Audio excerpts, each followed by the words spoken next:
Halo guys, selamat datang di channel SS. Pada kesempatan kali ini saya mau nge-share gimana caranya pakai pivot table yang ada di Google Sheet. Jadi, pivot table ini tuh adalah suatu tabel dinamis yang bisa kita pakai untuk membantu atau mempermudah dalam menganalisis data. Apalagi kalau misalnya data yang kita punya itu banyak. Contohnya, di sini saya punya data penjualan kopi di vending machine yang jumlah datanya itu lebih dari 1000, gitu kan. Di sini kalau misalnya saya cek manual akan lama, atau misalnya saya pakai formula rumus-rumus tertentu juga akan lama, gitu kan. Makanya saya pengen pakai pivot table gitu. Caranya yang pertama adalah kita blok dulu atau kita pilih dulu data yang mau kita olah. Bisa pakai Ctrl A seperti ini gitu ya. Setelah kita pilih atau kita blok, langsung kita klik insert lalu pilih pivot table. Di sini ada rentang data. Nah, ini tuh rentang data yang tadi kita pilih. Kemudian di bagian insert tuh di sini ada dua opsi. Yang pertama new sheet atau lembar kerja baru, atau existing sheet atau lembar kerja yang lama.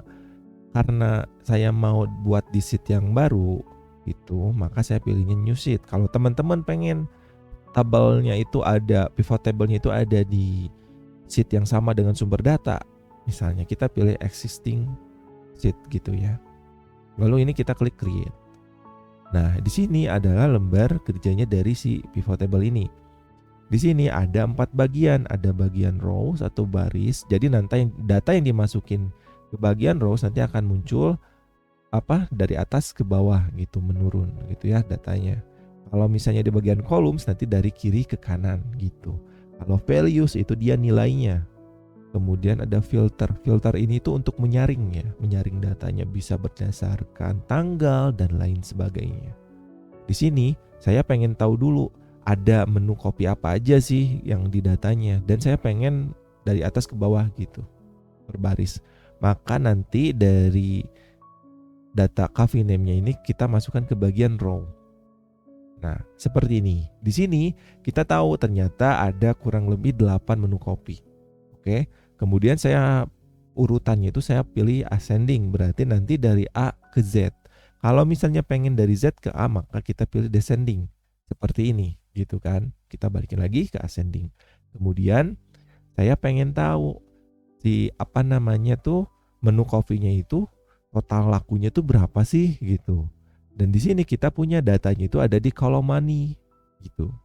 Nah, nanti data money-nya itu kita masukkan ke bagian values atau nilai yang kita olah. Di sini karena kita pengen tahu total jumlahnya berapa, maka pilihan summarize by-nya kita by sum atau by sum gitu kan. Kalau misalnya kita pengen tahu rata-ratanya, bisa pilih average. Kalau misalnya kita pengen tahu max-nya, paling tingginya di harga berapa sih, kita bisa pilih max. Begitu juga kalau pengen yang terendah, bisa kita pilih min. Seperti itu. Balik lagi, karena saya pengen tahu jumlahnya, maka saya pilih sum. Nah, di sini kenapa tidak ada mata uangnya? Karena sumber datanya juga tidak dicantumkan mata uangnya seperti apa. Kalau misalnya teman-teman pengen masukin tanda mata uangnya apa, contohnya di sini saya mau masukin dolar, ya kita langsung ke sumber datanya aja, kemudian kita pilih semua. Bisa pakai Ctrl Shift kemudian arah panah bawah seperti ini. Kemudian kita klik format as currency. Karena defaultnya adalah dolar, maka kita klik aja langsung ke sini. Seperti ini, langsung ke dolar. Kalau misalnya pengen mata uang yang lain, bisa ke bagian format, number, lalu nanti teman-teman pilih di bagian custom currency gitu ya. Oke, di sini kita udah ubah ke dolar, kita cek. Oke, seperti ini. Jadi kayak americano dia lakunya total $5.012 misalnya, seperti itu. Oke, sekarang saya pengen tahu nih per harinya itu lakunya berapa per harinya. Otomatis kita perlu data apa? Yaitu kan tanggal ya, teman-teman.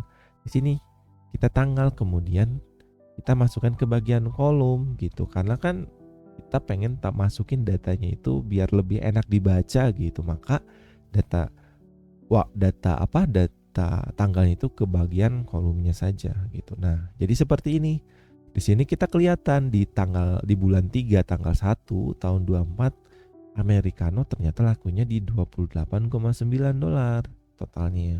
Kalau cocoa dia di 38, kalau misalnya hot coklat di $116 dan seterusnya. Ini di tanggal 1 bulan 3 gitu. Perharinya ternyata lakunya $396. Kemudian kalau misalnya untuk americano, balik lagi, kalau misalnya kita pengen tahu secara keseluruhan datanya americano, kita cek yang ke paling kanan. Ini jumlah by baris ya, itu dia di 5012 gitu.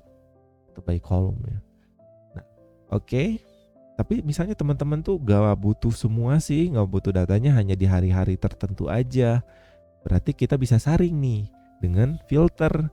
Di sini filternya kita pilih ya otomatis by tanggal ya kan, by date gitu. Kita masukin bagian filter seperti ini. Terus nanti kita pilih di statusnya. Kita mau ngambil data yang mana nih gitu. Karena di sini pengen ngambil 1 hari dan di sini nge-display apa yang dipilihnya adalah secara keseluruhan. Kita clear dulu di sini, kita klik clear, langsung kita pilih tanggal kita yang mau diambil itu yang mana aja. Contohnya saya pengen tahu di tanggal 3 di bulan 3 aja deh. Kita klik sini ya. Ada tanda checklist kan. Lalu klik OK. Oh, ternyata seperti ini. Americano di tanggal 3 lakunya sekian. Di tanggal 3 totalnya lakunya sekian. Seperti ini. Kemudian gak mau 1 hari deh. Pengen tahunya totalnya 2 hari misalnya. Kita klik 2 hari. Kita klik OK. Oh, ini 2 hari nih. Datanya 2 hari seperti ini. Kemudian teman-teman gak butuh grand total gitu. Saya nggak perlu nih americano ditotalin dalam 2 harinya berapa misalnya di sini. Saya nggak perlu data yang di kolom D ini gitu, grand totalnya. Nah, di bagian show total ini, di bagian kolom kita checklistnya hilangin. Nah, hilang kolom grand total gitu kan. Jadi kita cuma tahu grand total atau total dari hariannya aja berapa. Kalau misalnya kita nggak pengen tahu juga, nggak pengen ditotalin gitu, ya di bagian rules coffee name-nya soal totalnya kita matikan seperti ini gitu ya teman-teman. Kan enak nih kalau datanya ada banyak, terus kita pengen tahu data-data tertentu, kita nggak perlu pakai rumus VLOOKUP dulu, kemudian kita nggak perlu pakai rumus yang lain, langsung aja ke pivot table, datanya bisa langsung. Enaknya pivot table ini adalah awalnya kita butuh sum atau total keseluruhan. Terus tiba-tiba kita butuhnya itu average rata-rata gitu. Tinggal rubah aja di bagian values dari sum ke average gitu kan. Jadi akan memudahkan kita untuk mengambil suatu data gitu dengan akurat dan juga lebih cepat gitu teman-teman. Mungkin segini saja ya video tutorial tentang pivot table. Semoga terbantu teman-teman dalam menganalisis suatu data seperti itu. Oke, terima kasih dan sampai jumpa di video selanjutnya.